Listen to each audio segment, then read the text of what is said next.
देखो एक और धमाकेदार क्लास आपके लिए। अब ये क्वेश्चन महत्वपूर्ण है, क्यों? क्योंकि परीक्षा में 2 नंबर का सवाल शान से पूरा आज की क्लास में से आएगा। देखो इसमें आपको थ्योरी में सवाल देगा और अपने को बनानी है समीकरण। मेन चीज ये कि समीकरण बनाना सीखना है। समीकरण हल करना तो अपन पिछले 6 सवालों में सीख चुके हैं प्रतिस्थापन विधि से। अब देखो परीक्षा में ऐसा नहीं है कि बहुत कम चांस है कि नाम से कोई विधि आती है, वहां केवल इतना आता है कि हल कीजिए। तो प्रतिस्थापन लगाओ चाहे विलोपन लगाओ, ये आपकी इच्छा है, पर जो आपको सरल लगे वो लगाना। अभी विलोपन भी देखिए अपन ने पहले 2-4 सवालों में, फिर और वापस 3.3 में विलोपन देखेंगे, उसमें आपको और ज्यादा जानकारी मिल जाएगी। 6 सवाल भी प्रतिस्थापन के कर लिए, बाकी के अभी और करेंगे। पर थ्योरी से समीकरण कैसे बनाए ये इंपॉर्टेंट है, क्योंकि अगर थ्योरी वाला सवाल आता है तो पहले समीकरण बनाना महत्वपूर्ण है। तो आज की क्लास बहुत ही इंपॉर्टेंट है, बिना स्किप किए देखिए, एक एक सवाल देखिए। देखो अपना क्वेश्चन नंबर 2 है, 2 समीकरणों को हल कीजिए और इससे m का मान ज्ञात कीजिए जिसके लिए ये हो। देखो इसका मतलब समझो कि इन दोनों को हल कीजिए, इन दोनों समीकरणों को क्या कीजिए, हल कीजिए। हल करेंगे तो क्या, हल करने का मतलब क्या होता है, चर का मान निकालना, मतलब कि एक्स वाई का मान ज्ञात करना है। और फिर इससे क्या करना है, m का मान इस समीकरण से निकालना है, मतलब एक्स वाई का मान इसमें रखेंगे तो m का मान आ जाएगा। सीधी सी बात। चलो हल करते हैं। अब अपने को प्रतिस्थापन विधि चल रही है तो मैं प्रतिस्थापन से बदलता हूँ इस प्रश्नावली को, वरना विलोपन से भी हो जाता है, घटाते हैं तो 2x से 2a कट जाता है। ठीक है, कर रहने दो, प्रतिस्थापन से करते हैं अपन। पहली समीकरण है 2x + 3y = 11। समीकरण 1। समीकरण 2, 2x - 4y = -24। समीकरण 2। देखो इसी समीकरण से मैं x का या y का, x का निकाल लेता हूँ। तो 2x का मान निकालना है तो बाकी का सब उधर भेज दो, -24, ये माइनस का 4y है, उधर जाके किसका हो जाएगा, प्लस का 4y। 2 भी तो उधर भेजना है ना, क्योंकि मान x का निकालना है। तो x का मान निकालने के 2 को वहां भेजेंगे, इधर भेजेंगे तो इधर किस में जाएगा, भाग में, क्योंकि उधर किस में है, गुणा में। देखो 2 का भाग 2, दोनों में अलग अलग भाग दे सकते हैं वैसे। तो इसमें भाग जाएगा 12 बार, 4 में भाग जाएगा 2 बार। तो x बराबर कितना आ गया अपना आंसर, -12 प्लस का 2y। अगर ये से समझ में नहीं आया तो ये एक और तरीका, तो यहाँ से दोनों में से 2 कॉमन ले लो। चलो 2 कॉमन लेंगे तो अंदर क्या बचेगा, -12 प्लस का 2y, और ये नीचे 2 है, 2 से 2 कट गया। अब बताओ ये आया कि नहीं आया। यार जब भी प्लस माइनस है तो अलग अलग भाग दे सकते हैं। चलो ये x का मान कहाँ रखे अपन, समीकरण 1 में 2 से निकाला ना, 1 में, समीकरण 1 में मान रखने पर, रखो समीकरण 1 में x की जगह कितना रखना है, -12 प्लस 2y। तो 2 तो पहले से है समीकरण 1 में, वो आ गया, x की जगह रखना था -12 प्लस 2y। उसके बाद क्या है, प्लस का 3y = 11। ये समीकरण देखो बढ़िया। अब 2 अंदर गुणा होगा, कोष्टक के बाहर की संख्या कोष्टक के अंदर वाली संख्या क्या होती है, गुणा। तो गुणा कर दो, 2 को अंदर गुणा किया तो माइनस का 24, 2 को फिर 2 से गुणा किया तो 4y प्लस, इससे थोड़ी होगा, ये कोष्टक इसके लिए है, 3y = 11। यहाँ से देखो दोनों y प्लस के हैं, तो 4 × 3 = 7y, उधर कितना है पहले से 11, अरे 24 उधर जाएगा तो किसका हो जाएगा, प्लस का। तो 24 और 11 कितने होते हैं, 33, और ये 7 गुणा में, तो इधर किसका हो गया, भाग का। तो y बराबर कितना गया, 7 × 33, मतलब 7 का भाग दे दिया। अब मुझे x का मान निकालना है। समीकरण ये क्या, दोनों प्रतिस्थापन विधि यही तो थी कि एक समीकरण से मान दूसरे समीकरण में रखो, एक चीज एक चर आ जाएगा, उस चर का मान वापस दूसरे समीकरण में रखो, किसी में भी रखो मतलब, और अपना आंसर आ जाएगा। तो दोनों में से किसी में भी रख देते हैं। चलो y का मान रखना है, मैं पहली समीकरण में रख देता हूँ, समीकरण 1 से। देखो समीकरण 1 से क्या होगा, समीकरण 1 में y = 5 रखो, तो 2x + 3 × 5 = 11। 3 को 5 से गुणा किया तो कितना हुआ, 15, और 15 इधर गया तो किसका हो गया, माइनस का।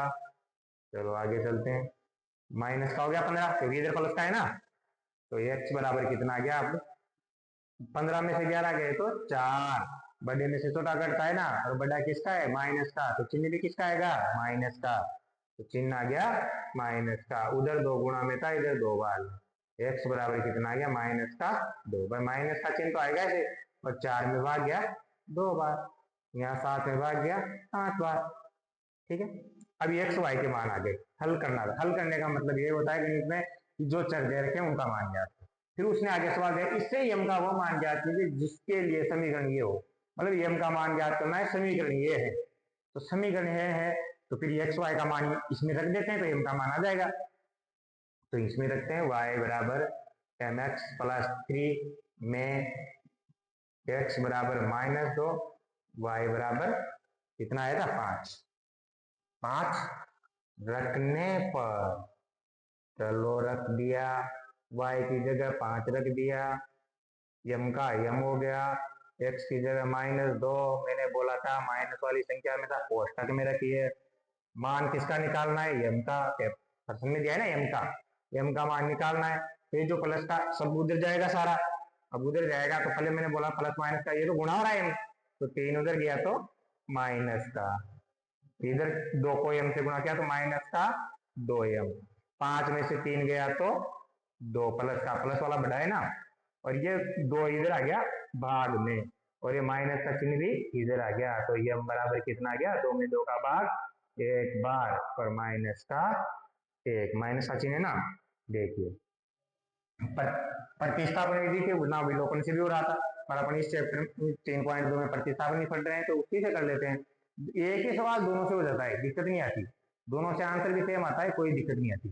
तो देखो पहले अपने एक समीकरण इससे मान निकाला, दूसरी समीकरण में रखा, तो y का मान आ गया, y का वापस इन दोनों में से किसी में भी रखो x का आ गया, x का आने के बाद हल तो यहाँ हो गया, पर इससे यम का वो मान जाती जिसके लिए हो, इससे मतलब इसकी सहायता से। तो इसकी सहायता कहाँ लेनी, मतलब इसका जो x y का मान है वो इसमें रखिए और यम का मान ज्ञात कीजिए, तो वही किया मैंने। चलो ये दूसरा सवाल हो गया आपका। अब आगे देखते हैं दूसरे सवाल के बाद। देखो ये बहुत बढ़िया टाइम है आपके लिए, गोल्डन पीरियड है एक तरह से, इतने दिन की छुट्टियां मिली है, तो गणित में वैसे भी प्रैक्टिस करने में टाइम लगता है, तो सबसे बढ़िया काम है अभी छुट्टियों में बढ़िया प्रैक्टिस कीजिए। अभी जितनी भी प्रश्नावलियां, चाहे आप इन छुट्टियों में 2 पढ़ सको, 3 पढ़ सको, 4 पढ़ सको, जितनी भी पढ़ सको उतनी पढ़िए अच्छे से, ताकि आपको इतनी प्रैक्टिस हो जाए 2, 4, 6 जितनी भी प्रश्नावलियां इस पीरियड में हो कि उनको परीक्षा तक वापस पढ़ना ही ना पड़े। तो ये बहुत बढ़िया टाइम है, अगर आपको वो से आगे निकलना है, 100 में से 100 नंबर लाने हैं, तो इस टाइम का उपयोग कीजिए, क्योंकि अपने पास 7 दिन में पूरे 12 घंटे, इसीलिए दिन के 12 घंटे सो जाना, वो 4-5 घंटे काम खेलना कूदना सब हो जाएगा, पानी आ रहा है तो ज्यादा बाहर जाने की जरूरत है नहीं, तो फिर भी 8 घंटे बचेंगे आपके पास। तो 8 घंटे अगर गणित पढ़ते हो अभी के टाइम, बढ़िया जितने चैप्टर, जैसे तीसरा चैप्टर चल रहा है, जहां तक मुझे लगता है 5 चैप्टर हो सकते हैं छुट्टियों में, तो 5 चैप्टर करने का मतलब 40% ट्यूशन हो जाएंगे। अब देखो आ गया अपना तीसरे का पहला सवाल है, 2 संख्याओं का अंतर 26 है और एक संख्या दूसरी संख्या की उन्हें ज्ञात कीजिए। ऐसे ही सवाल आते हैं परीक्षा में थ्योरी वाले, कभी कभी समीकरण भी आ जाती है डायरेक्ट सोल्व करने की, फिर तो आसान काम है, समीकरण आ गए, अगर विधि भी नहीं दी तो अपने को जो अच्छे से आती है उससे कर लो। पर जो थ्योरी वाला सवाल आता है उसमें तो कन्फर्म में विधि नहीं दी जाती, आपकी मर्जी, उस विधि से करो, चाहो तो आप प्रतिस्थापन से करते हो, चाहो तो आप विलोपन से कर सकते हो। अब वो दोनों में से आपको जो अच्छी लगे उससे करना। अभी प्रतिस्थापन चल रही है तो मैं सारे सवाल प्रतिस्थापन से बताऊंगा, नेक्स्ट में 3.3 विलोपन से बताऊंगा, किसी से भी करो आंसर सेम आता है। अब देखो ऐसे थ्योरी के सवालों में कैसे आप ये बनाओगे वो दिखाता हूँ। देखो 2 संख्याओं का अंतर 26 है, मतलब कि क्या बोल रहा है कि 2 संख्याएं घटाएं, माना 2 संख्या एक तो आई है, और अंतर का मतलब क्या होता है, घटाएं, तो वो क्या आता है 26। एक संख्या दूसरी संख्या की 3 गुनी है, एक आपने मानी, मैंने उन्हें ज्ञात किया, मतलब संख्या ज्ञात करनी है, वो 2 संख्याएं ज्ञात करनी है। देखो अब देखो मैंने बोला था कि जो ज्ञात करना है वो मानो 2 संख्याएं ज्ञात करनी है, माना दोनों 2 संख्याएं x और y। अब उसने बोला 2 संख्याओं का अंतर कितना है 26, मतलब दोनों को घटाएं तो कितना आना चाहिए 26। फिर आगे क्या बोला, एक संख्या 2 समीकरण बनेगी, देखो कंडीशन 2 देगा प्रश्न में तो समीकरण भी 2 बनेगी, जब ये आंसर निकलेगा। एक संख्या दूसरी संख्या की 3 गुनी है, मतलब जो बड़ी वाली संख्या है, अब बड़ी वाली कौन होगी, देखो यहाँ से एक्स में से वाई घटा है, प्लस का बचा मतलब एक्स बढ़ा है, अगर माइनस का बचता तो वाई बड़ा होता, तो बड़ा कौन है, एक्स। तो जो एक्स बड़ा है वह दूसरी से 3 गुना है, मतलब कि 3 से गुना करें इतना है। जैसे अगर वाई 1 है तो ये कितना है 3, तो मुझे वाई को भी इसके बराबर करना पड़ेगा, तो इसको भी किसके 3 गुना कर दो, इसको भी क्या कर दो 3 गुना। देखो दोनों समीकरण बन गए। चलो संख्या बराबर एक्स, दूसरी संख्या बराबर वाई, दो संख्या मान ली। प्रश्न था दोनों संख्याओं का अंतर कितना है 26, तो प्रश्नानुसार ऐसा का ऐसा लिखना है, प्रश्न के अनुसार कर रहे हैं अपन, अपनी मर्जी से थोड़ी कर रहे हैं। दो संख्याओं का अंतर 26 है, तो 26 करें। अब देखो आप ऐसा भी लिख सकते हो कि y माइनस एक्स बराबर 26 है, ऐसा जरूरी है कि आपकी मर्जी, जिसको बड़ा मानना हो जिसको छोटा मानना हो, या आपकी इच्छा है। ठीक है, तो 26 आ गया, ये समीकरण है। अब आगे प्रश्न में क्या बोला, एक संख्या दूसरी संख्या की 3 गुनी है, दूसरी संख्या की कितनी गुनी है 3, मतलब जो बड़ी है वो 3 गुनी ज्यादा है, अगर वो 4 है तो दूसरी कितने 3 से गुणा कर दो, 4 या 12। अब मान लो ये 1 है ये 3 है, 3 गुनी है ना, क्योंकि बड़ी एक्स है, क्योंकि आपने प्लस का बताया ना वहां, तो वो बड़ी हुआ है, अगर आप y माइनस लिखते तो y बड़ा हो जाता। अब जब ये 3 गुनी है तो इसको बराबर करने के लिए क्या करेंगे 3 गुना। मैंने बोला था कि एक तराजू है, समीकरण क्या है, सॉरी तराजू भी सही नहीं बना रहे, थाकड़ी, तराजू को क्या बोलते हैं, थाकड़ी भी बोलते हैं गांव में। ये तराजू है समीकरण। अब आपने तराजू में देखा होगा, अगर ये 3 गुनी है, ये 3 गुनी है, तो इसको ये तो पलटा इधर उधर हो जाएगा, आपको लगाना है बराबर का चिन्ह, तो इसको भी किससे गुणा करना पड़ेगा 3 से, जो इधर करो वो इधर करो, जो इधर करो वो इधर, दोनों तरफ सेम टू सेम होना चाहिए। समीकरण 2।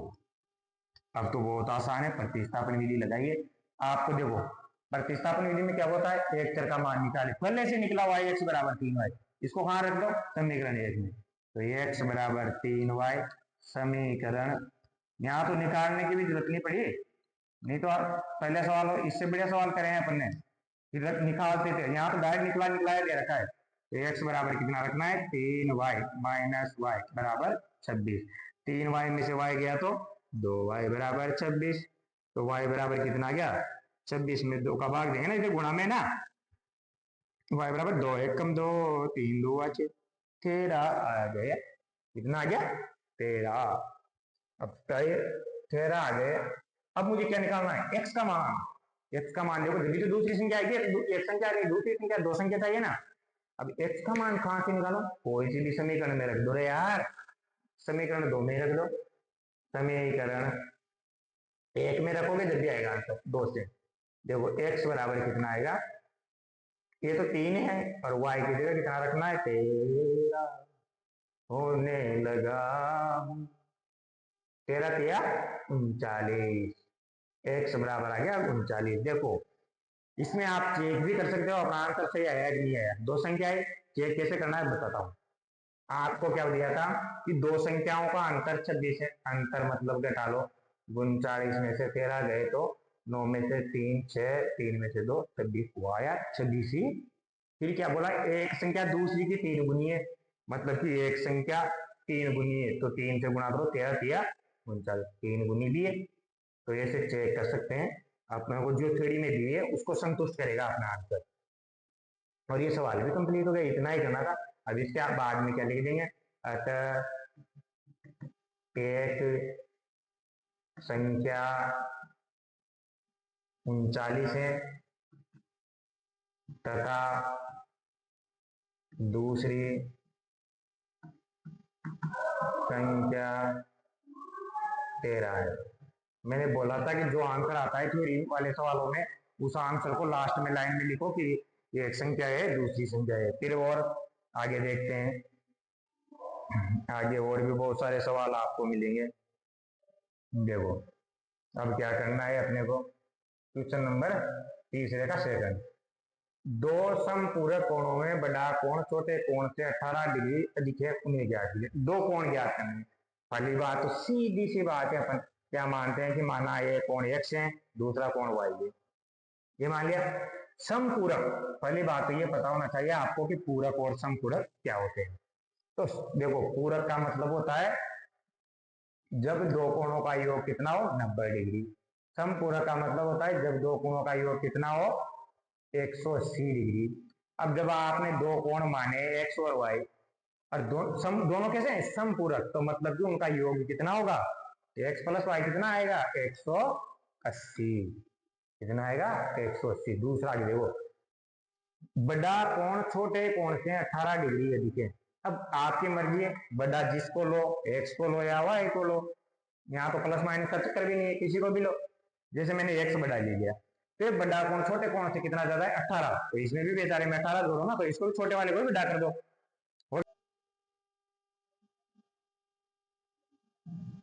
देखो, अब देखिए सवाल, दो समपूरक दिख रहा है साहब, नहीं दिख रहा तो क्वालिटी बढ़ा लेना थोड़ी सी मोबाइल में। जैसे कम से कम 360 में तो देखना ही चाहिए, वीडियो क्वालिटी आती है ना सेटिंग में, तो 360 तो होनी चाहिए। और ये नहीं दिख रहा हो तो और थोड़ा सा बढ़ा लो, अच्छे से साफ दिखेगा, 1080 तक भी अपनी क्वालिटी है। तो देखो, दो समपूरक कोणों में बड़ा कोण छोटे कोण से 18 डिग्री दिखे, उन्हें ज्ञात कीजिए। सबसे पहले समीकरण बनाते हैं, क्या करेंगे, समीकरण बनाएंगे। दूसरा सवाल, दो समपूरक, समपूरक का मतलब मैंने बता दिया, दोनों कोणों का योग कैसा है, 180 डिग्री। तो माना एक कोण बराबर x डिग्री, दूसरा, भाई डिग्री में होता है ना कोण, जैसे पैसे मानते तो मैं रुपए लिखता, ऐसे इनके ऊपर क्या लगा रहा हूं, डिग्री। अब दोनों प्रश्नानुसार क्या दिया है, प्रश्नानुसार क्या है, प्रश्नानुसार की दोनों कोणों का योग कितना है, 180। मैं दोनों को जोड़ के 180 कर दिया। दूसरा क्या बोला कि छोटा कोण बड़े कोण से ज्यादा है, सॉरी, बड़ा कोण छोटे से 18 ज्यादा है। बड़ा ही ज्यादा रहेगा यार, छोटा तो भी ज्यादा रहेगा, पर 18 ज्यादा है। अरे तो वो 18 ज्यादा है तो बेचारे छोटे में भी 18 जोड़ दो ना यार, तो ये भी 18 ज्यादा हो जाएगा। चलो, अब आपको प्रतिस्थापन विधि लगानी है, तो एक समीकरण से दूसरी समीकरण में मान रखना है। मान निकला निकला है, देखो x बराबर वाई प्लस 18, तो रखते हैं x बराबर वाई प्लस 18। समीकरण दो में निकल रहा है ना मान, तो एक में रख दो। समीकरण एक में मैंने बोला था जिससे निकालते उससे दूसरी में रखते हैं। देखो यहाँ और आसान हो रहा है काम, मान रखना बहुत आसान हो रहा है। समीकरण सीधी बनती है, बस समीकरण बनाना आना चाहिए। x बराबर वाई प्लस 18 रख दो, तो समीकरण एक में x की जगह तो लिख दिया मैंने y प्लस 18। अब क्या बच रहा है, y, ये y लिख दिया यार, ये 180। देखो कैलकुलेशन भी कितनी सीधी है, y y 2y, ये 18 इधर आया तो किसका हो गया, माइनस का। y बराबर कितना आ गया, 180 में से 18, 10 में से 8 गया तो 2, यहाँ 7 बचा ना, दाखिल लिया जो, 60 में से 1 गया तो 6, पर 1 का 1 बटा, ये 2 गुणा में था, इधर भाग में भाग दो, 2 का भाग देंगे 16 में, 8 बार 2 में 1 बार, मतलब कि y बराबर कितना गया, 81 डिग्री। छोटा वाला कोण कितना है, 81 डिग्री। अब मुझे x का मान निकालना है, तो क्या करूं, समीकरण दो में x का मान, अभी देखो ये सवाल जो पहले किया आपने वह और ये दोनों परीक्षा में आने के लायक है, क्योंकि छोटा और बढ़िया, ज्यादा बड़ा सवाल भी 2 नंबर में नहीं आ सकता, तो इस छोटा भी है और बढ़िया भी है। समीकरण दो में x का मान रखने पर, तो मोस्ट इंपोर्टेंट सवाल है देखो, इसलिए ध्यान से देखो समझो। अगर आपको समझ में नहीं आता तो कोई दिक्कत नहीं है, कमेंट में लिखिए सर ये सवाल समझ में नहीं आया, आपको वापस दोबारा बताया जाएगा सवाल, या आपकी और भी कोई दिक्कत है तो बताइए। देखो ये मैंने समीकरण दो में रखा 81, तो ये 81 जोड़ो, 8 रे 9, 8 रे 9, 99 डिग्री। तो दोनों कोणों के मान आ गए। मैंने बोला था आंसर में लास्ट में क्या लिखते हैं अपन, अतः एक कोण कितना आया, 81 डिग्री है, तथा दूसरा कोण 99 डिग्री है। देखो उसने बोला था प्रश्न में जैसा दिया है वैसा ही आंसर आया है। प्रश्न में बोला समपूरक है, मतलब दोनों को जोड़े तो 180 आना चाहिए, जोड़ लो, 9 1 10 की 0 हासिल का 1, ये भी 9 हो गया, 9 9 18, 180 आ गया। ये कोण 18 ज्यादा है, देखो ये 18 ज्यादा है, आ रहा है। चलो अगला सवाल, अब देखो अपना सवाल है तीसरा सवाल। कौन सा सवाल? तीसरा। तीसरा सवाल ये रहा, एक क्रिकेट टीम के कोच ने, अपने स्कूल में होता है जैसे पीटीआई, उनको कोच बोलते हैं, तो क्रिकेट टीम थी, जैसे अपने स्कूलों में होती है प्रतियोगिता, तो क्रिकेट की टीम जाती है, क्रिकेट की टीम जाती है तो सामान भी चाहिए, गेंद बल्ला सब चाहिए। तो क्या है, एक क्रिकेट टीम के कोच ने 7 बल्ले तथा 6 गेंदे 3800 में खरीदी। बाद में उसने 3 बल्ले तथा 5 गेंदे, प्रत्येक बल्ले और प्रत्येक गेंद का मूल्य ज्ञात। मैंने बोला था जो ज्ञात करना हो उसी को मान लो। तो देखो, माना एक्स बल्ले खरीदे और वाई गेंद खरीदी। भाई एक्स तो बल्ले खरीदे और वाई क्या खरीदी? गेंद। एक्स बल्ले और वाई गेंद खरीदी। चलो, एक्स तो बल्ले और वाई गेंद, ये खरीद लिया। अब शुरू में जब टूर्नामेंट में गए, टूर्नामेंट लंबा चलता है, तो शुरू में तो मार साहब ने कितनी पिटाई किया, कोच ने कितनी खरीदी? 7 तो बल्ले। तो प्रत्येक गेंद का मूल्य क्या कीजिए, ऐसा गेंद मूल्य क्या, तो मान लो गेंद 100 रुपए की आ रही है, बल्ला वाई रुपए का आ रहा है। मैंने दोनों जगह गेंद गिर गया, बल्ला माना, बल्ला कितने का रहा है? वाई रुपए का। तो 7 बल्ले कितने के आएंगे? 7 वाई रुपए के। 6 गेंदे कितने की आएगी? 6 और दोनों मिला के कितनी की आई? 3800। फिर उनको जरूरत पड़ गई कि यार बल्ले टूट गए, गेंद घूम गई, तो और फिर कितनी खरीदी? 3 तो बल्ले खरीदे, गेंद ज्यादा खरीदी इसके बाद 5। तो 3 बल्ले कितने के आएंगे? 3 वाई के। और 5 गेंद कितनी की आएगी? 5 वाई के। और ये दोनों मिला के कितने के आए? 1750 के। देखो ऐसे समीकरण बनती है। क्या माना आपने? x रुपए माना, लिख दो। एक,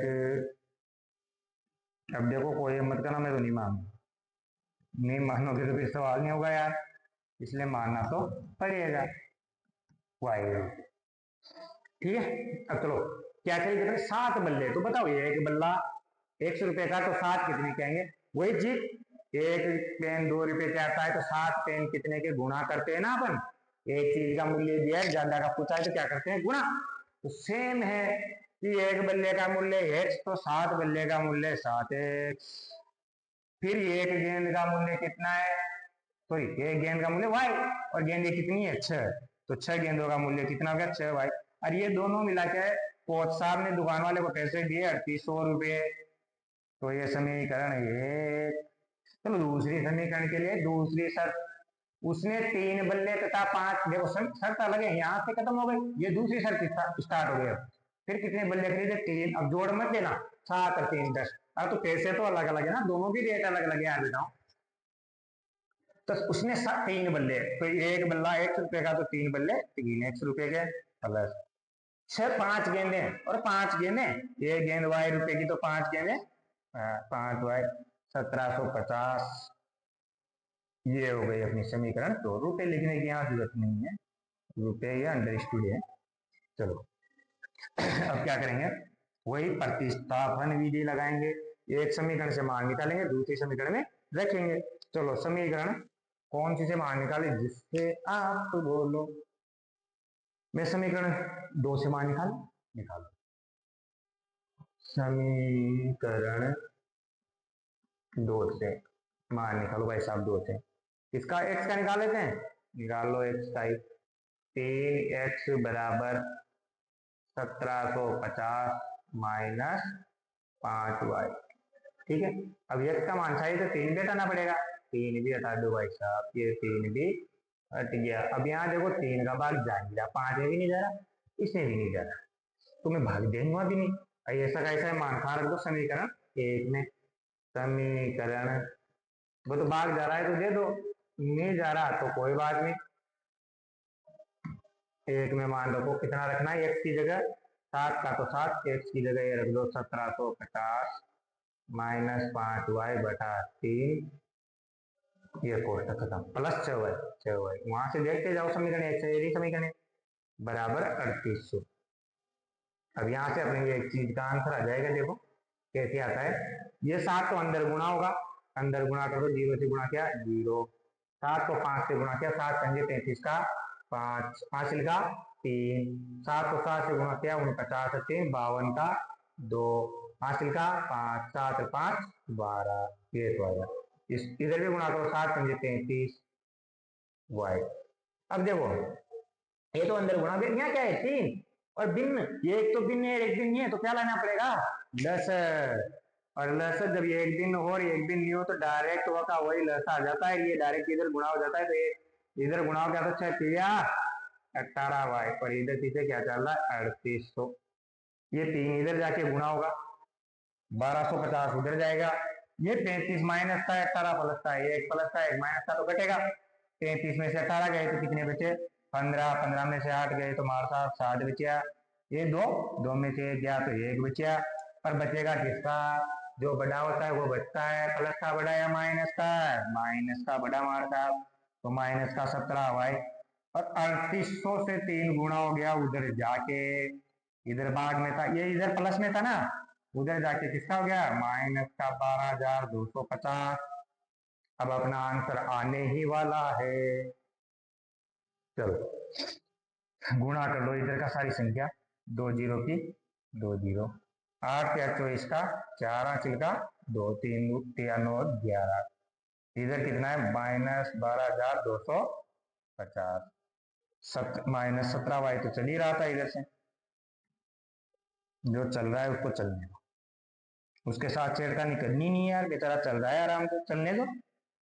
अब देखो 11400 में से 12250, तो बड़ा कौन है 12250, बड़े में से छोटा कटेगा उसका चिन्ह आ जाता है, जो बड़ा होता है उसका चिन्ह आ जाता है, तो यहाँ कितना बचेगा y बराबर, चलो -17 लिख देता हूँ, अभी अगली लाइन में करूंगा, इसमें से घटाओ 0 में से 0 गया तो 0, 5 में से 0 गया तो 5, 2 में से 4 नहीं जाता, उधार ली 12, 12 में से 4 गया तो 8, आप आराम से घुमा लेना घटा लेना खड़ा करके, यहाँ 1 बचा, 1 में से 1 गया तो 0 और 1 में से 1 गया 0, मतलब कितना बचा 850, वो भी किसका माइनस का, किसका बचेगा माइनस का, क्योंकि माइनस वाला बड़ा है ना, तो बचेगा भी किसका माइनस का, तो माइनस भी लगा देते हैं, अब आगे 0 लिखने की जरूरत नहीं है, और माइनस से माइनस कट गया, मर गया कटर, कटर मर गया, y का मान चाहिए मुझे 850 बटा 17, 17 का भाग दे दो, 17 बन गया 85, 0 की 0, 17 का भाड़ा तो आते हैं ना, नहीं आता तो याद कर लेना यार, काम आ गया।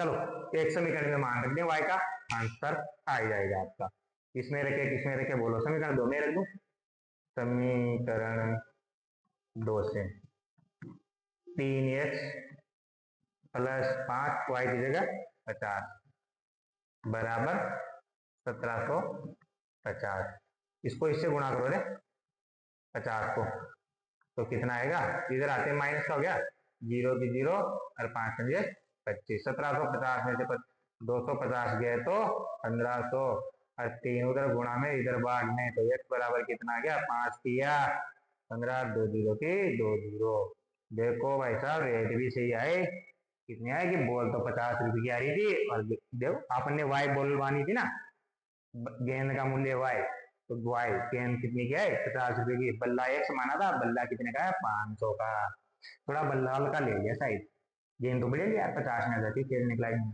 शॉट, ऐसे मारते हो ना,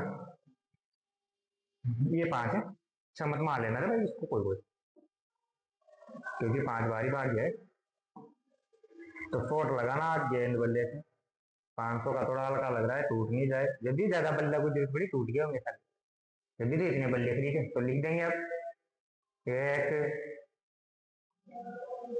बल्ले का मूल्य बराबर 500 रुपए, ठीक है, और एक गेंद का मूल्य बराबर 50 रुपए, आ गया ना, देखो सवाल थोड़ा बड़ा लग रहा होगा क्योंकि समीकरण थोड़ी लसा वाली आ गई, इसलिए जैसे देखो मेथड सेम है सबका, कोई अंतर नहीं है, मेथड वही एक समीकरण से मान रखो, दूसरे में रखो, बहुत बढ़िया मेथड है। अगला सवाल है अपना ये रहा, टैक्सी आ गई, टैक्सी क्या आ गई, टैक्सी, टैक्सी क्या होती है ना, अरे टैक्सी, टैक्सी जैसे अपने को कहीं घूम के नहीं जाना है तो आराम से बैठ के जाना है, खुद को ड्राइविंग भी नहीं करनी, तो टैक्सी कर लो भाई साहब किराए की, बढ़िया घुमाएगा। अब उसके किराए के देखो कैसा रेट होती है, किराए क्या करते हैं टैक्सी वाले, वो बोलते कि आप घूमो मत घूमो भाई साहब, पर एक दिन का इतना रुपया तो लूंगा ही सही नहीं, कि आप घूमो मत घूमो पर एक दिन का इतना तो लूंगा ही सही।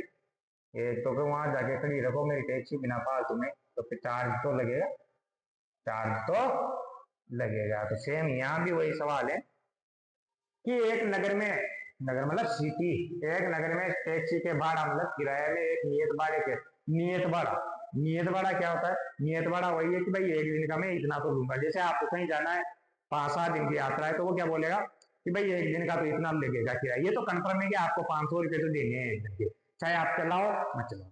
फिर उसके बाद अगर जितना चलाओगे उतना किराया है भाई, 10 रुपए किलोमीटर, 5 रुपए किलोमीटर जो भी किराया है वो अलग से लगेगा, पर ये तो देना ही पड़ेगा। तो ये नियत किराया और अतिरिक्त दूरी पर भाड़ा सम्मिलित किया जाता है। अब देखो आपको क्या ज्ञात करना है, एक नियत भाड़ा तथा प्रति किलोमीटर भाड़ा क्या है, तो अपन यही मानेंगे, जो ज्ञात करना है वही मान लेंगे। तो लिखो माना नियत, नियत मतलब फिक्स भाड़ा, नियत भाड़ा, भाड़ा मतलब किराया 100 रुपये, और 1 किलोमीटर का भाड़ा बराबर वाई रुपये। भाई नियत का मतलब ये है, क्या आपने टैक्सी करी ना, दो फिक्स है कि इतना तो लूंगा मैं, और फिर इसके बाद किलोमीटर के हिसाब से लूंगा। भाई एक दिन के 500 तो लूंगा, फिर आप 2 किलोमीटर चलाओगे तो मान लो जैसे 10 रुपए किलोमीटर, 20 रुपये और दे देना, 520 रुपये दे देना। और आप नहीं चलाओ तो 500 रुपये दे देना, और ज्यादा चलाओ तो ज्यादा दे देना, पर 500 तो लेने ही पड़ेंगे। भाई सब खर्चा तो निकालेगा ड्राइवर, वहां ऐसे कोई बेटा रहेगा। तो देखो अब उसने दिया है आपको शर्तें, शर्तें देखो भाड़े के, भाड़ा समझ के 10 किलोमीटर दूरी के लिए भाड़ा कितना है? 105 रुपये। अब वो 10 किलोमीटर चला, एक दिन में कितना चला? 10 किलोमीटर, किराया कितना बना? 105। तो भाई साहब वो 105 कौन कौन सा है? कि एक तो नियत भाड़ा जोड़ा होगा उसने 100 रुपये, वो तो देना ही है भाई। और फिर 10 किलोमीटर चला, मतलब 10 किलोमीटर, और 1 किलोमीटर का कितना है? वाई, तो 10 किलोमीटर का कितना हुआ? 10 वाई, और दोनों मिला के कितना हुआ? 105। ये समीकरण है, समझ में आया? चलो एक बार और देखो कि भाई एक फिक्स किराया था 100 रुपये, वो तो देना ही है आपको। फिर उसके बाद किलोमीटर चलोगे तो 1 किलोमीटर का किराया कितना है? 1 किलोमीटर का आपने माना है वाई रुपये, यहाँ मान लिख दिए।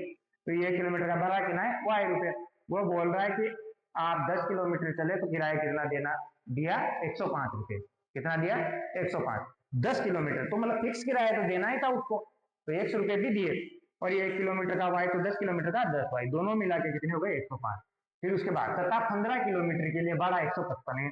15 किलोमीटर चला हुआ, दूसरे दिन यात्रा हो गया आराम करके, फिर दूसरे दिन उठ के फिर चले 15 किलोमीटर, फिर दूसरे दिन का किराया, ये फिक्स किराया तो देना ही है आपको। 15 किलोमीटर चले तो 1 किलोमीटर का वाई है, तो 15 किलोमीटर का 15 वाई, और किराया टोटल कितना हो गया? 155। समीकरण 2 बन गई। देखो इस सवाल को थोड़ा ध्यान से समझना, नियत किराया है और 1 किलोमीटर वाला किराया है। तो नियत किराया का मतलब होता है जो आपका फिक्स है, बल्कि से आप गाड़ी चलाओ मत चलाओ वो तो देना ही है। उसके बाद किलोमीटर वाला किराया है कि भाई फिर इतने की, ऐसे होती है ज्यादातर गाड़ियां, आप करोगे नहीं भी जाओगे ना, तो ऐसे बोलते हैं भाई 10 रुपये किलोमीटर लगेंगे, पर अगर आप नहीं भी चलाओ, जैसे ज्यादा लंबी यात्रा हो तो आप नहीं भी चलाओगे तो 500 रुपये डेली तो लूंगा इसे। तो सेम वही हो रहा है कि नियत किराया 1 रुपये, 1 किलोमीटर किराया वाई रुपये। उसने शुरू के दिन 10 किलोमीटर गाड़ी चलाई, तो उसने बोला 105 रुपये किराया हुआ आपका। कैसे हुआ? कि भाई नियत किराया तो था ही सही, वो तो जोड़ना ही है, और 1 किलोमीटर का वाई है तो 10 किलोमीटर का 10 वाई, तो 105 हो गया। फिर बोला दूसरे दिन कि 15 किलोमीटर चलाए तो किराया कितना हो गया भाई साहब? 155 रुपये। कैसे हुआ? कि नियत किराया तो 100 रुपये था, और 1 किलोमीटर का वाई है तो 15 किलोमीटर का 15 वाई। कौन सी विधि? प्रतिस्थापन। अरे विलोपन से तो बहुत आसान था यार, विलोपन से तो क्या करते? 60, अभी घटा था, एक से एक्स कट जाता, 15 में से 10, 5 वाई, इधर 50, वाई बराबर 10। इतना है डायरेक्ट। पर देखो जो समझ में आता है वो देखो, पहले प्रतिस्थापन की बात कर रहा हूँ, तो प्रतिस्थापन दूसरे 3.3 में अपन विलोपन ही विलोपन पढ़ेंगे, अगर विलोपन ज्यादा समझ में आ जाए तो ये सब सवाल भी विलोपन से कर देना, कोई दिक्कत नहीं है। वहां थोड़ी याद रहेगा आपको भाई 3.2 का सवाल आया, 3.3 का आया, ऐसे थोड़ी याद रखना है, समझना है यार। याद कुछ भी नहीं करना गणित में, हर चीज समझनी होती है गणित में। तो आपको मेथड समझो, प्रतिस्थापन विलोपन जो आपको आता है वो कीजिए वहां। प्रतिस्थापन आता है तो प्रतिस्थापन, विलोपन आता है तो विलोपन। चलो नाम से आ जाए तो फिर तो करना ही पड़ेगा, वैसे नाम से आता नहीं है, मैंने जहां तक देखा है। चलो मान निकालता हूं मैं, इसी समीकरण से निकाल लेता हूं, समीकरण 2 से। x बराबर 155 का 155, 15y इधर प्लस का है उधर जाके किसका हो गया माइनस का। इस मान को दूसरी समीकरण में रखते हैं ना, एक से निकाल के। अब दो से निकाला तो कहाँ रखेंगे, समीकरण एक में x का मान रखने पर, रख दो भाई, रखने पर तो x का रखना है, ये रहा x, कितना रखना है 155 माइनस 15y, बाद में क्या लिखा हुआ है 10y और बराबर 105। अरे ये प्लस का, ये माइनस का है 15 तो, और 10 प्लस का है, ये प्लस का है माइनस का तो घटेगा, 15 में से 10 गया तो 10y, 15 में से 10 गया तो सॉरी 5y। अरे यार घटाने में भी गलती हो जाती है, ये ध्यान रखना, ऐसे घटाने में गलती हो जाती है। पर माइनस का बचेगा ना, माइनस का 15 बढ़ाए तो 5y, ये 105 इधर ही पहले से ही है, और ये 155 उधर गया तो किसका हो गया माइनस, क्योंकि y का मान निकालना है, सबको सब -5y बराबर, देखो 105 और 155, एक चीज प्लस की एक चीज माइनस की है। जब भी एक प्लस का हो एक माइनस का हो तो क्या होता है, घटता है। तो ये 155 में से कितना घटाना है 105, 5 में से 5 गया तो 0, 5 में से 0 गया तो 5, और 1 में से 1 गया तो 0, मतलब बचा कितना 50। और किसका बचेगा माइनस का, क्योंकि बड़ा वाला किसका है माइनस का। जब भी दो जनों में लड़ाई होती है तो बचता कौन है, जो बड़ा होता है भाई साहब, जो अट्टा कट्टा होगा वही बचेगा। बोले बच कम जाएगा, मतलब कम का मतलब है उसके भी चोट तो आएगी ना, तो चोट तो 155 के भी आएगी सारे के, पर बचेगा तो सही, बड़ा है तो 50 ही रह गया बोली चोट, माइनस से माइनस कट गया, y बराबर देखो 5 उधर गुणा का इधर आते किसका हो जाएगा 12। देखो ये मत देखा करो, ये चिन्ह 5y पूरे का है, पर इंग्लिश और गणित वाला हमेशा गुणा होता है, अगर चिन्ह होता तो वो पूरे का चिन्ह है तो वो तो कट गया। y बराबर कितना आ गया 5 के कम 5, 0 की 0, 10 रुपए। y कौन सा किराया माना था आपने, 1 किलोमीटर, मतलब 1 किलोमीटर का किराया कितना है 10 रुपए। अब देखो नियत किराया निकालना है, मतलब x का मान कोई सी भी समीकरण में रख दो, समीकरण 1 से, समीकरण 1 से, एक में x की जगह तो x ही रहेगा, प्लस 10 गुणा 10, y की जगह क्या लिखना है 10, और इधर 105, 10 का 100, और 100 इधर गया तो किसका हो गया माइनस का, और x बराबर कितना आ गया 105 में से 100 गया तो 5 रुपए। तो बताओ नियत किराया कितना आ गया 5 रुपए। दोनों किराए निकाल लिया आपने। लिखना क्या होता है लास्ट में, जो पूछा जाता है उसी लैंग्वेज में लिखना है। क्या लिखेंगे, अतः नियत किराया, या नियत भाड़ा दे रखा है तो भाड़ा लिख दो यार, नियत भाड़ा कितना है, एक्स माना ना आपने, नियत जिसका वैल्यू आता है वही लिखना है, इधर उधर मत कर देना, ये 10 इधर लिख दो उधर, जो आपने माना एक्स नियत है तो एक्स का जो माना है वो नियत है। नियत ये मत सो लेना चाहिए तो कम आया रे यार 5 रुपये है, अरे आया जो आया पर लिखना वही है। अतः नियत भाड़ा 5 रुपए है, तथा 1 किलोमीटर का किराया भाड़ा 10 रुपए है। ये सवाल हो गया। देखो थोड़ा सा इसमें यहाँ समीकरण बनाने में दिक्कत आ सकती है, क्यों, कहीं बच्चे सोचते हैं यार ये नियत भाड़ा क्या हो गया, तो फिक्स रखो कि एक नियत भाड़े का समीकरण तो वैसे दो बनेगी तो चर भी दो माने, उसने पूछा है नियत भाड़ा और प्रति किलोमीटर किराया क्या चाहिए, तो आप दो मानो कि नियत भाड़ा है 100 रुपये और प्रति किलोमीटर किराया है y रुपये। अब ये काम होने के बाद आप नियत भाड़े का मतलब होता है जैसे आप एक दिन के लिए टैक्सी करी किराए से, अब टैक्सी किराए से करी तो वो फिक्स लेता है किराया कि भाई साहब एक दिन का 500 रुपये लेना ही है और फिर 10 रुपये किलोमीटर लगते हैं, पर ये बेचारा सस्ता है कि एक दिन का ये 5 रुपये तो लूंगा इसे नहीं, 5 रुपये तो लूंगा इसे, चाहे आप टैक्सी चलाओ मत चलाओ, और फिर जो 1 किलोमीटर का किराया वो है। फिर आपको दे रखा था कि 10 किलोमीटर के लिए भाड़ा कितना दिया 105, तो मतलब एक तो नियत किराया दिया है, किराया टोटल तो वही जुड़ेगा ना आपके, तो एक तो नियत किराया दिया और एक क्या दिया 1 किलोमीटर का, तो ऐसे दो समीकरण बन गए और अपना सवाल हो गया। चलो अगला सवाल है, संख्या पढ़ लिया पहले, अंश और हर में 2 जोड़ दिया जाए तो 9 बटा हो जाती है, तो पहले तो क्या वो भिन्न क्या, ठीक है तो पहले भिन्न मान लो ना, जो पूछा जाए वही मानना है, माना भिन्न कितनी है x बटा y, भाई जो पूछा जाए वही मानना है। अब मानना जरूर है यार इस सवाल में, इस प्रश्नावली में मानना थोड़ा ज्यादा ही पड़ेगा, क्योंकि थ्योरी के जो भी सवाल आएंगे सब में मानने से बिना काम चलेगा। छह सवाल ये रहे, 3.3 में 5 सवाल वापस ऐसे ही सवाल फेल में बस दीदियां अपनी मर्जी है। तो ये सब सवाल भी आप विलोपन से करोगे तब भी होंगे। देखो यदि किसी बिन्नी के भिन्न मान ली यदि किसी बिन्नी के अंश और हर में 2 जोड़ दिया जाए तो भाई साहब प्रश्नानुसार लिख दो। प्रश्नानुसार अंश और हर में क्या जोड़ना है? 2। ये अंश और हर में 2 जोड़ दिया तो बिन्नी क्या बन जाएगी? 9/11। या थोड़ा सा सीधा करें, ये बटा में आ रहा है ऐसा तो अपने समीकरण सीधा करते हैं। चलो सीधा कर लो। ये देखो ये इधर जाएगा तो ये नीचे है तो ये ऊपर गया, ये नीचे है तो ये भी ऊपर गया, तो मतलब ये 11 इधर आके गुणा होगा। 11 कहाँ गुणा होगा? इससे, x+2 से। इसको वज्र गुणन भी बोलते हैं वैसे, तिरछा गुणा। क्या बोलते हैं? तिरछा गुणा। कैसे? देखो आप वेद में आप जानते हो, इधर भाग का है तो इधर गुणा होगा, इधर भाग का है तो इधर गुणा होगा। दोनों ऊपर गए, गुणा कर दो। 11 को 1 से गुणा किया 11 1, 11 को 2 से गुणा किया 22, 9 को y से गुणा किया 9y, 9 को 2 से गुणा किया 18। थोड़ा सा इसमें समीकरण बढ़िया बनानी पड़ेगी क्योंकि भिन्न वाली थी ना इसमें। ये इनको x y को एक तरफ ले लो, संख्या को एक तरफ ले लो। देखो 11x, ये 9y इधर आया तो माइनस का, 22 उधर गया, 22 उधर जाते किसका होगा? माइनस का। 18 पर चलो लिख ही देता हूँ, नहीं तो फिर तो तुम्हें कहाँ चाहिए साहब, हमारे समझ में ही ना आयो तो था कभी समझ में आनी चाहिए, जिसको काम करा ना। 22 में से 18 गए तो माइनस का 4। ये समीकरण अब देखो बढ़िया बनती समीकरण लग भी रही ना, ये बड़ी ऊंची नीचे होगी। चलो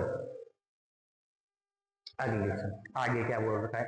यदि अंश और हर में 3 जोड़ दिया जाए, अब की बार 3 जोड़ना है तो ये 3 जोड़ो भाई 3, ये 3 जोड़ दिया अंश और हर में तो भिन्न कितनी हो जाती है? 5/4। अभी मत सोचना कि ज्यादा जोड़ा तो ये तो ज्यादा हुआ ही नहीं, वो तो 9/11 थी, अब तो 5/11 कम जैसे हुई।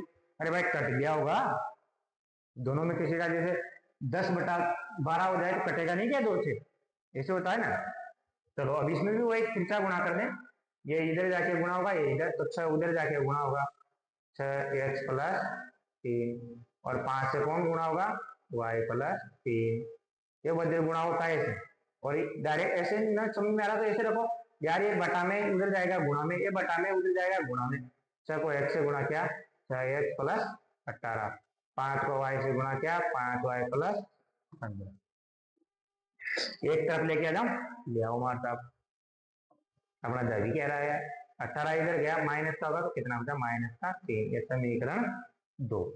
अब देखो एक समीकरण से x का मान निकालेंगे, दूसरी समीकरण, अब पहले समीकरण बनाने में थोड़ा सा इसमें कितना टाइम है, मतलब टाइम बड़ा हो गया थोड़ा सवाल, तो 2 नंबर में मुश्किल है आना, तो बहुत कम चांस है क्योंकि बड़ा होगा सवाल। चलो x का मान निकाल लेता हूँ मैं यहाँ से, तो वो भी बड़ा में आएगा, वो बड़ा है 2 नंबर आएगा ही है, पर करना तो पड़ेगा। x का मान निकालने के लिए सबको उधर ले दो, -3 प्लस का 5y, 6 भी उधर जाएगा, इधर गुणा में तो उधर किसका हो गया? भाग का। ये किस में रख दो? एक समीकरण से दूसरी से निकाला ना, तो एक में रख दो। समीकरण एक में x का मान रखने पर रख दो, x का मान रखते हैं समीकरण एक में, 11 तो पहले से x का मान क्या है? चलो इसको आगे रख दो, क्या जाएगा प्लस वाले को, 3y/6। इधर कितना है? माइनस का 9y बराबर -4। यहाँ देखो 11 तो अंदर जाके गुणा हो जाएगा ना, हमारा सब हो जाएगा, अंदर कर दो। 11 पंजा 55, 11 3 से गुणा हुआ तो -33 सुनो लस भी तो लेना है, एक भिन्न है एक बिना भिन्न का है। लस कितना आया? 6, 6 में 6 का भाग, एक बार एक को इससे गुणा क्या होगा का वही। मैंने डायरेक्ट बोल रखा है जब एक दिन हो एक दिन नहीं हो, डायरेक्ट लिखो ऊपर का जैसा नीचे का, बस इसको इससे गुणा कर दो, का 54। भाई 9 को 6 से गुणा करेंगे तो कितना आएगा? 54। तो 54y बराबर -4। देखो ये 6 इधर भाग में इधर आते किसका होगा? गुणा का। और ये 55y ये 54y, ये एक प्लस का एक माइनस का, तो घटेगा 55 में से 54 गया तो, और ये तो आता है होगा यार y आएगा बराबर, ये 6 इधर आएगा तो किसका हो गया? -6 गुणा, और ये 33, ये प्लस का है ना, माइनस का कोई इधर भेज दो, प्लस का 33 भी आ गया, y बराबर कितना आ गया? 6 चौक 24, 33 में से तो बड़े वाले में से कटेगा तो प्लस का आंसर आएगा। तो बताओ 33 में से 24 गया तो 9, क्या बचा 9 भाई। 13 में से 4 गया तो 9। पूछा गया था भिन्न, पर वाई आ गया। वाई क्या है, ये है ना, ये वाई ये रहा, हर है हर, अनस्वर है था ना। अब ये एक और चीज निकालनी है, समीकरण 1 में वाई का मान रख दो, किसी में भी रखो, 2 में रख देना। समीकरण 1 में वाई बराबर 9 रखने पर रखो वाई बराबर 9, 11x का 11x वाई की जगह 9 रखना है, बराबर -4, 9 नाम का 81, 81 इधर माइनस का इधर आते किसका हो गया, प्लस का, और 81 में से 4 गया तो 77/11, तो x बराबर 11 सत्ता 77। अतः भिन्न क्या आ गई, आपसे तो भिन्न पूछी थी ना। अतः भिन्न क्या है, भिन्न देखो ऊपर क्या माना है आपने, x की वैल्यू कितनी है 7, नीचे क्या माना है y की वैल्यू कितनी है 9, 7/9। अतः भिन्न क्या है 7/9। देखो थोड़ा सा बड़ा इसलिए हुआ क्योंकि यहाँ समीकरण ऐसे भी नहीं, वज्र गुणा क्या साधारण समीकरण में, फिर लसा का और आ गया लफड़ा, तो मुश्किल है, आना तो नहीं चाहिए। ये बढ़िया सवाल है, शायद आया भी होगा इसी साल या अगले, अब तो आ ही जाएगा, ये भी अच्छा सवाल है। छठा भी देखो, छठा सवाल करते हैं। छठे सवाल में क्या दे रखा है आपको कि 5, देखो ट्यूशन पढ़ूं जब थोड़ी सी क्वालिटी बढ़ा लेना यार मोबाइल की, ताकि आपके भी ट्यूशन समझ में आ जाए, क्योंकि थोड़ा छोटा दिख रहा है। तो 5 वर्ष बाद जेकब की आयु उसके पुत्र की आयु से 3 गुनी हो जाएगी। हाँ बाप की तो बड़ी रहती, पुत्र से बड़ी हो रही है ना, बस ज्यादा होती है। 5 वर्ष पूर्व जेकब की आयु उसके पुत्र की आयु के साथ, हाँ पहले देखो बाद में देखो, जब पैदा हुआ जब से ज्यादा है बाप पिता की आयु, तो उनकी वर्तमान क्या निकालनी है, वर्तमान दोनों की। तो वर्तमान मानेंगे, माना जेकब की वर्तमान आयु कितनी मान ली, अरे आयु रुपए में तो नहीं होती ना, वर्ष में होती है, 1 वर्ष मान लो यार। पुत्र की भी माननी है, पुत्र की वर्तमान, उसने वर्तमान पूछी आपसे, वर्तमान का मतलब आज की, ये नहीं पूछा 5 साल पहले 5 साल बाद, आज की आयु। अब प्रश्न पढ़ो, 5 वर्ष बाद, पहली बात तो कहां जा रहा है, आज से 5 साल बाद। तो बताओ रे जेकब की आयु, पहले प्रश्नानुसार, इसमें भी समीकरण बनाना सीखना ढंग से। 5 वर्ष बाद, तो जेकब की आयु अभी x है आज, तो 5 साल बाद कितनी होगी, x + 5, इसकी कितनी होगी y + 5, इसकी कितनी हो जाएगी y + 5। उसके पुत्र की आयु से 3 गुनी है, 5 साल बाद ये कितनी गुनी है, ये पिता की है ना, जेकब की है ना x वाली। अब 5 साल बाद की बात कर रहा है, वो क्या कर रहा है 5 साल बाद, तो मतलब 5 साल बाद x + 5 होगी, इसकी 5 साल हो, जैसे आपकी उम्र अभी 10 साल है, 10 तो नहीं है, 10वीं में पढ़ रहे हो ना, 10 + 5 15 16 साल, 15-16 साल। अब 5 साल बाद कितने होगी, 16 + 5 लिखोगे कि नहीं लिखोगे, 5 साल बाद 21 साल को जाओगे, ठीक है। वैसे ही देखो यहाँ अपने माना कि आज उनकी आयु एक से रखी हुई है, तो 5 साल बाद की बात चल रही है, तो दोनों के 5-5 जोड़ दो भाई, पिता के भी 5 साल बढ़ा दिए, बच्चे के भी 5 साल बढ़ा दिए। फिर क्या बोला कि पिता की आयु 3 गुनी है बेटे से, कितनी गुनी है 3, मतलब पिता की आयु है ना ये 3 गुनी है, तो ये इसको भी 3 से गुणा कर दो, तो बताओ बराबर। अब ऐसा मत कर देना कि वाई को करो गुणा, वो भी होगा यार, इसलिए कोष्टक लगा के गुणा किया मैंने। चलो यहाँ से हल भी कर देता हूँ, x बराबर नहीं, x + 5 बराबर 3 को अंदर गुणा किया तो 3y, 3 को 5 से गुणा किया तो 15, इस 5 को भी उधर ही भेज दो रे, मान भी आ जाएगा। उधर गया तो माइनस का होगा ना, प्लस का 15 माइनस का 5 कितना बचा, प्लस का 10, ये समीकरण। चलो ये तो आगे अभी इतना काम हो, आगे क्या देखा है, 5 वर्ष पूर्व, अब पहले की बात कर रहा है, 5 वर्ष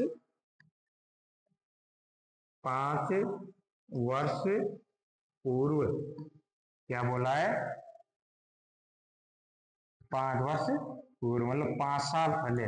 तो बताओ रे आपकी आयु भी 16 साल है, तो 5 साल पहले कितनी होगी, सोचो सोचो, 5 साल पहले 11 साल के होंगे आप, मतलब कम किया 5, तो यहाँ भी क्या कर देंगे 5 कम कर दो सभी में से, भाई अभी x है तो 5 साल पहले x - 5, अभी y है तो y - 5। अब समीकरण बनाते हैं, क्या बोल रहा है, आयु उसके पुत्र की आयु की 7 गुनी थी। कितनी थी? 7 गुनी। पिता की ज्यादा है ना, 7 गुनी, मतलब गुणा करना है, 7 ज्यादा नहीं है, नहीं तो 7 जोड़ देते, 7 ज्यादा होती, 7 वर्ष ज्यादा होती, पर 7 गुनी बात कर रहा है तो 7 से गुणा। इसको भी हल कर लो। चलो हल करते हैं। x माइनस 5 बराबर 7 से अंदर गुणा हुआ 7 है, 7 से 5 गुणा हुआ 35, तो x बराबर कितना आ गया? 7y। ये 5 उधर जाएगा तो किसका हो जाएगा ना, प्लस का, और 35 में से प्लस का 5 गया तो ये माइनस का है, तो माइनस का। समीकरण 2। अब ये x समीकरण से मान निकालना है, 2 3 में रखना है, तो x का मान समीकरण 1 से x बराबर 3y प्लस 10 समीकरण, भाई उससे लिया तो 2 में रख दो, 2 में रखने, राइटिंग पे ध्यान मत दे रहा है, बढ़िया जूम करोगे तो बढ़िया दिख जाएगा, जैसे बोल भी रहा हूँ साथ के साथ।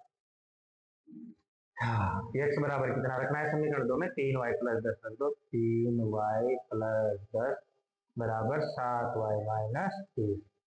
अब देखो y y एक तरफ, गणित वाले एक तरफ, इधर लाओ y को, आजा रे आजा, आजा रे माही तेरा रसिक, ये रास्ता देख रहा है इसका, तो इसे बोला है आजा रे माही तेरा रसिका हूँ देख रसिका हूँ एक ये आगे बेटा, इतना गाया जिसने तो आ गया, ये भी उसको बुला रहा है, तू भी आजा, तू वहाँ क्या कर रहा है, तू तो मेरा भाई ला है, गणित वाला है, आजा। ये इंग्लिश गणित वाले मिक्स।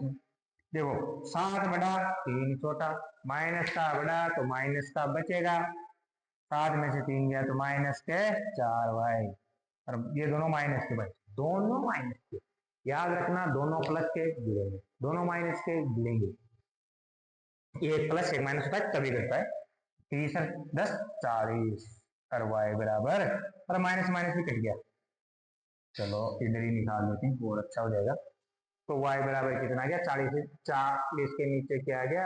4, 4 एकम 4, 0 की 0, y बराबर कितना आ गया? 10। मतलब पुत्र की वर्तमान आयु कितनी है? 10 साल है। पिता की भी निकालनी है तो समीकरण 1 में मान रख दो y का, समीकरण 1 में y बराबर 10 रखने, जैसे भी लिख सकते हो, समीकरण 1 में मान रखने पर रख दो, तो ये समीकरण 1 x बराबर 3 गुणा 10 प्लस 10 कितने है? x बराबर 10 को 3 से गुणा किया तो 30 प्लस 10, 30 में 10 जोड़ा तो